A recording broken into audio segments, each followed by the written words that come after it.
День добрый, меня зовут Почп Владимир, я невролог и мануальный терапевт. Сегодня мы разберем тему храпа, что это такое, кто этим страдает, к чему это может привести и что с этим делать.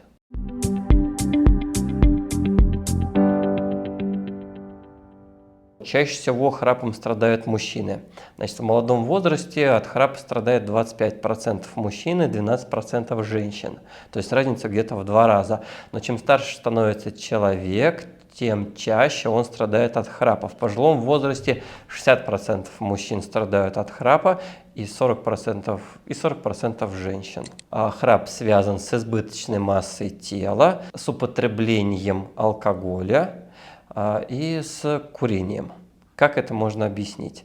Значит, когда у человека избыточная масса тела, у него происходит отложение жира, в том числе и в области горла, гортани, мягкого неба, и это приводит к уменьшению просвета мягкого неба, к его расслаблению, поскольку мягкое небо у нас состоит как раз из поперечно-полосатой мускулатуры, и, соответственно, поскольку падает напряжение мягкого неба, то тучные люди, как правило, во сне храпят. Если говорим про алкоголь, то прием алкоголя все-таки приводит к расслаблению мышц, а расслабление мышц приводит в том числе и к тому, что у нас расслабляется мягкое небо, язычок, и из-за этого тоже люди, которые злоупотребляют алкоголем, храпят. А следующая причина храпа – это хронические заболевания верхних дыхательных путей. То есть у человека может быть хронический ринит, гайморит, воспаление как раз гортани. Это тоже приводит к храпу, потому что у нас уменьшается просвет как раз верхних дыхательных путей, расслабляется мягкое небо, и из-за этого человек во сне будет храпеть. Иногда из-за аллергических реакций. Аллергическая реакция – это не только высыпание на теле и отечность, допустим, кожных покровов, и также может быть как раз и постоянное состояние, которое постоянно сопровождается насморком, забитостью носа. Из-за этого у людей, склонных к аллергическим реакциям, к полинозу, у них может быть храп. Из-за искривления носовой перегородки тоже, поскольку у нас как раз идет сужение просвета верхних дыхательных путей, человек может страдать от храпа. С одной стороны, храп – это неприятная ситуация, а с другой стороны, иногда храп может приводить к определенным последствиям. Практически у всех людей храп может приводить к тому, что он все-таки нарушает сам процесс сна. А нарушение процесса сна приводит к тому, что на следующий день человек может чувствовать недосып, разбитость. На этом фоне может быть снижение работоспособности, снижение концентрации внимания. И это первое, на что может повлиять храп. Просто на ваше состояние в дневные часы, да, и на ваш эмоциональный фон.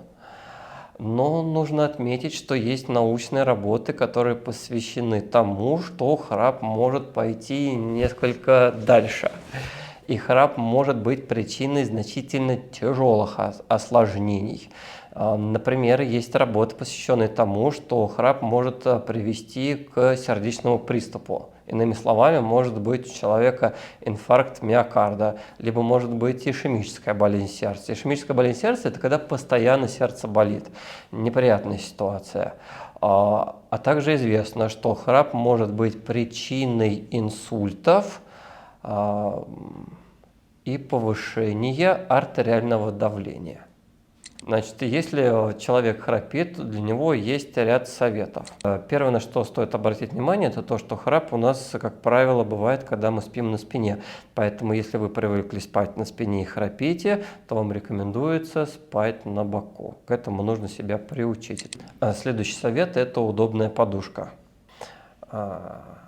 Значит, про подушку можно сказать то, что если она имеет небольшой валик, то она все-таки позволит вам спать на спине, поскольку когда вы будете спать на спине и подушка имеет валик, то этот валик позволяет немного вытянуть вашу нижнюю челюсть вперед, а когда ваша нижняя челюсть располагается чуть впереди, то она вместе с собой тянет язык, и это увеличивает просвет верхних дыхательных путей, тем самым предупреждая либо смягчая интенсивность или частоту храпа.